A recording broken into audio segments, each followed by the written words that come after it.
ಪರಲೋಕದವುಗಳ ಕಡೆಗೆ ನೋಡುವಂತೆ ನಿಮ್ಮ ಆತ್ಮವನ್ನು ವಾಕ್ಯದಲ್ಲಿ ಬಲಪಡಿಸುವ ಅನುದಿನದ ಧ್ಯಾನ. ಇಂದಿನ ಧ್ಯಾನದ ಶೀರ್ಷಿಕೆ ಪರಲೋಕಕ್ಕಾಗಿ ಗುಣಸ್ವಭಾವವನ್ನು ರೂಪಿಸಿಕೊಳ್ಳುವುದು. ಈ ದಿನದ ಸತ್ಯವೇದದ ವಾಕ್ಯ: ಆತನು ಬರುವ ದಿನವನ್ನು ಯಾರು ತಾಳಾರು? ಆತನು ಕಾಣಿಸಿಕೊಳ್ಳುವಾಗ ಯಾರು ನಿಂತಾರು? ಆತನು ಅಕ್ಕಸಾಲಿಗನ ಬೆಂಕಿಗೂ ಅಗಸನ ಚೌಳಿಗೂ ಸಮಾನನಾಗಿದ್ದಾನೆ. ಮಲಾಕಿಯ 3ನೇ ಅಧ್ಯಾಯ 2ನೇ ವಚನ. ದೇವರ ಪುತ್ರರು ಪುತ್ರಿಯರು ಎಂದು ಹೇಳಿಕೊಳ್ಳುವವರು ಗುಣಸ್ವಭಾವದ ಮೂಲಕ ಆತನನ್ನು ಪ್ರತಿನಿಧಿಸಬೇಕು. ಪರಲೋಕ ರಾಜ್ಯಕ್ಕೆ ನಾವು ಪ್ರವೇಶಿಸಬೇಕೆಂದು ನಾವು ಆ ಸ್ಥಳಕ್ಕೆ ಸೂಕ್ತವಾದ ಗುಣಸ್ವಭಾವಗಳನ್ನು ರೂಪಿಸಿಕೊಳ್ಳಬೇಕೆಂದು ನಮಗೆ ಈಗ ಅವಕಾಶ ನೀಡಲಾಗಿದೆ. ದೇವರ ಆಜ್ಞೆಗಳನ್ನು ಪಾಲಿಸುವವರು ಜೀವವೃಕ್ಷದ ಹಕ್ಕನ್ನು ಹೊಂದಿರುತ್ತಾರೆ ಮತ್ತು ದ್ವಾರಗಳ ಮೂಲಕ ಪರಲೋಕಕ್ಕೆ ಪ್ರವೇಶಿಸುತ್ತಾರೆ. ಪರಲೋಕವು ಎಂದಿಗೂ ಸಹಿಸದ ಗುಣಸ್ವಭಾವವನ್ನು ತ್ಯಜಿಸಿ ಪರಲೋಕವು ಒಪ್ಪುವ ಗುಣಸ್ವಭಾವಗಳನ್ನು ನಾವು ಬೆಳೆಸಿಕೊಳ್ಳಬೇಕು, ತಿಳಿದುಕೊಳ್ಳಬೇಕು ಎಂದು ದೇವರು ಪ್ರೀತಿಯಲ್ಲಿ ನಮಗೆ ಆಜ್ಞೆಗಳನ್ನು ಕೊಟ್ಟಿದ್ದಾನೆ. ದರೋಡೆ, ವ್ಯಭಿಚಾರ, ಕೆಟ್ಟ ಮಾತು ಅಥವಾ ಸುಳ್ಳು ವ್ಯವಹಾರದ ಆರೋಪ ಹೊತ್ತಿರುವ ಯಾರೂ ಅಲ್ಲಿಗೆ ಪ್ರವೇಶಿಸಲು ಸಾಧ್ಯವಿಲ್ಲ. ಯಾಕೆಂದರೆ ಅದು ಪರಲೋಕದಲ್ಲಿ ಮತ್ತೊಂದು ಯುದ್ಧಕ್ಕೆ ಕಾರಣವಾಗುತ್ತದೆ. ಈ ಅಭ್ಯಾಸಗಳಿಂದ ಜನರನ್ನು ದೂರವಿಡಲು ಮತ್ತು ಅವರ ಗುಣಸ್ವಭಾವಗಳು ದೇವರ ಗುಣಸ್ವಭಾವಕ್ಕೆ ಹೋಲಿಕೆಯಾಗಿರುವಂತೆ ರೂಪಿಸಿಕೊಳ್ಳಲು ದೇವರ ಆಜ್ಞೆಯನ್ನು ನೀಡಲಾಯಿತು. ಈ ಲೋಕದಲ್ಲಿ ನಿರಂತರವಾಗಿ ಬದಲಾಗುತ್ತಿರುವ ರೀತಿ ರಿವಾಜುಗಳನ್ನು ಅನುಸರಿಸುವುದು ಇಂದು ಅನೇಕರ ಅಧ್ಯಯನದ ವಿಷಯವಾಗಿದೆ. ದೇವರ ವಾಕ್ಯದಲ್ಲಿ ನಮಗೆ ನೀಡಲಾಗಿರುವ ಮಾದರಿಯ ಪ್ರಕಾರ ನಮ್ಮ ಗುಣಸ್ವಭಾವಗಳನ್ನು ರೂಪಿಸಿಕೊಳ್ಳಲು ಶ್ರದ್ಧೆಯಿಂದ ಅಧ್ಯಯನ ಮಾಡುವುದು ನಮ್ಮ ಕರ್ತವ್ಯವಲ್ಲವೇ?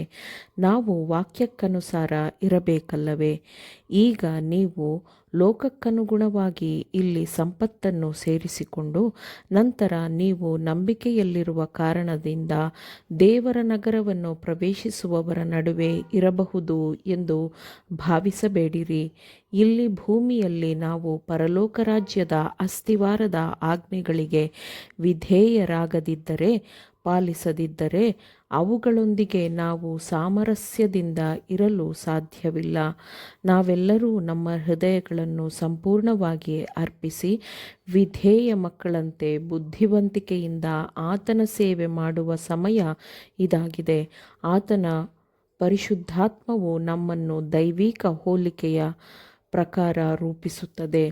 ಪರಲೋಕ ಕುಟುಂಬದ ಸದಸ್ಯರಾಗುವವರು ದೇವರ ಬಾಧ್ಯಸ್ಥರೂ ಮತ್ತು ಯೇಸುಕ್ರಿಸ್ತನೊಂದಿಗಿನ ಜೊತೆ ಬಾಧ್ಯಸ್ಥರೂ ಆಗಿರುತ್ತಾರೆ ಮತ್ತು ಪರಲೋಕದ ಸಂಪತ್ತಿಗೆ ಬಾಧ್ಯಸ್ಥರಾಗಿರುತ್ತಾರೆ.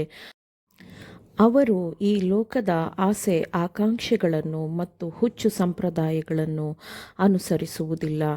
ದೇವರ ಜೀವನದೊಂದಿಗೆ ಎಣಿಸಲ್ಪಡುವ ಜೀವನಕ್ಕೆ ನಿಶ್ಚಯವಾಗಿರುವ, ಅಂದರೆ ಪಾಪ, ಅನಾರೋಗ್ಯ, ದುಃಖ ಮತ್ತು ಮರಣದಿಂದ ಮುಕ್ತವಾಗಿರುವ ಜೀವನವನ್ನು ತಂದುಕೊಡುವ ಕ್ರೈಸ್ತೀಯ ಗುಣ ಸ್ವಭಾವವನ್ನು ಕಳೆದುಕೊಂಡು ಭೂಮಿಯಲ್ಲಿ ಸಂಪತ್ತನ್ನು ಕೂಡಿಸಿಟ್ಟುಕೊಳ್ಳುವುದಿಲ್ಲ. ವಿಜ್ಞಾನ ಎಂದು ಕರೆಯಲಾಗುತ್ತಿರುವ ವಿಷಯದ ಅಧ್ಯಯನದಿಂದ ಇಂದು ಅನೇಕರು ನಿಜವಾದ ಧರ್ಮದ ಸರಳತೆಯಿಂದ ದೂರ ಹೋಗುತ್ತಿದ್ದಾರೆ. ಆದರೆ ನಿಜವಾದ ವಿಜ್ಞಾನವಿದೆ, ಅದು ನಿತ್ಯ ಜೀವನವೆಂಬ ವಿಜ್ಞಾನವಾಗಿದೆ. ಯೇಸು ಭೂಲೋಕಕ್ಕೆ ಬಂದಾಗ ಅವನು ಮನುಷ್ಯರ ಮನಸ್ಸಿಗೆ ವೈಜ್ಞಾನಿಕ ಜ್ಞಾನದ ಒಂದು ದೊಡ್ಡ ಭಂಡಾರವನ್ನೇ ತೆರೆದಿಡಬಹುದಿತ್ತು. ಆದರೆ ಅವನು ಹಾಗೆ ಮಾಡಲಿಲ್ಲ.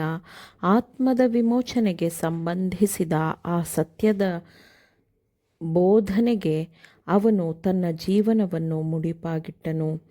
ನಮ್ಮ ಅಸ್ತಿತ್ವದ ಪ್ರತಿಯೊಂದು ಬಲದ ಮೇಲೆ ದೇವರು ಹಕ್ಕು ಸಾಧಿಸುತ್ತಾನೆ.